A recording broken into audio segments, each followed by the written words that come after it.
Welcome back to Footstock 101 by myself, Leithall, in association with FootstockHub. In today's episode, we're going to be taking a look at the auctions. This is how Footstock add new players onto the platform. We'll take a look at how to place bids and how to track current bids and to see if you won or lost any historic bids. Before we get started, remember that Footstock is a gambling website, so you need to be 18 plus from the UK and always be gamble aware. So on the left hand side here we've got auctions. We can click that and see two different page options. We've got auctions that are current auctions that are ongoing and you can place bids. And then you've got my bids where you track any current bids you have and historic bids to see if you won or lost them. We'll go into auctions first and see any that are currently ongoing. So moving from left to right, you see a picture of the player, the position and their club. You then move on to star category. This is put in place by Footstock themselves, sort of opinion based to a certain extent, based on their current performances, their use going forward, their potential, and how good they're going to be on the platform. So Pizzy here has been put in at a 3-star level. We've got Eden Hazard that's been put in at 4-star based on previous performances, what we know he can do. You've then got the number of cards that are going to be auctioned on. So for Pizzy here, in this particular auction, there's going to be 100 cards sold effectively. The top 100 bids will be matched. Footstock might be adding on 300 Pizzys. That might be their target number, for example, but they might do it in 3 batches of 100 just to space it out a little bit and give everyone a good chance to get bids in and join in with these auctions. You've then got the end date, and effectively you've got to get your bids in before then. That's when they're then processed, and shortly after then you'll see if you've won or lost your bids.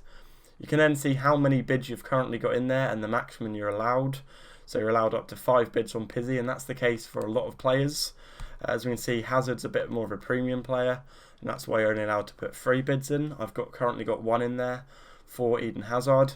For the sake of this video, we'll click on Pizzy and put in a bid here. You can select any amount you want to bid for this player. You put that bid in. If you're in the top 100 bids, then that is the price you'll pay. I think being able to value players will come with more experience on the platform. There's no set way of doing it, but effectively you're looking at how much use you can get out of these players. So for Pizzy, it's going to be quite limited.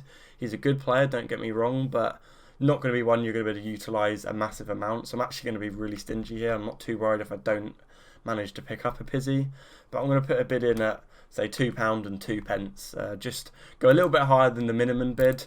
I missed that out there as well. We've got the minimum bids as well. Again, this is based on the star category and just in general the quality of the player. Now once we've placed that bid, you'll see that you've got 1 bid there. You can go over to the My Bids tab. At the top here you can track active bids. So as you can see, I've got an active bid in for Pizzy that came in 2 minutes before 6. Now it does make a difference about getting a bid in earlier rather than later.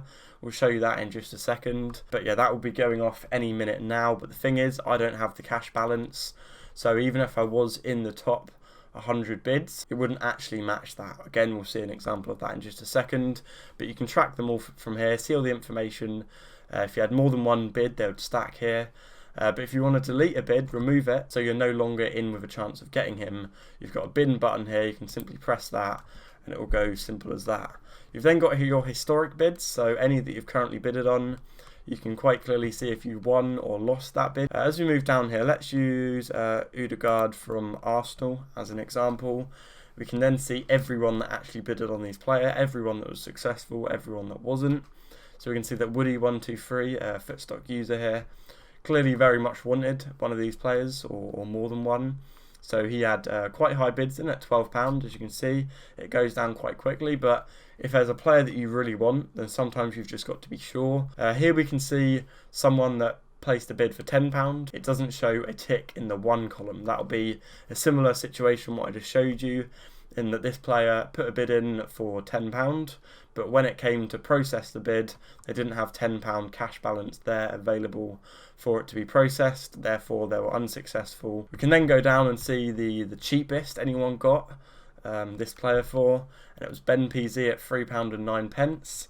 That was the cut-off, that was the 100th highest successful bid. You can see 2 people had a bid in at £3 and 9 pence, and Ben PZ won it over Jimmy, and that would have been because he got his bid in at an earlier point. So that's why it's quite important. On this auction screen you see the active auctions, but you also see upcoming auctions. So this is very important to keep track of as well. Keep looking in here so you can be prepared for when a player does come up, so you can get your bids in nice and early. So if you've won a bid, the player will be added to your collection. Simple as that. And I think that's it really for auctions. So I hope you did enjoy the video. If you did, give it a like, subscribe to the channel for more content like this, and we'll see you guys in the next installment of Footstock 101.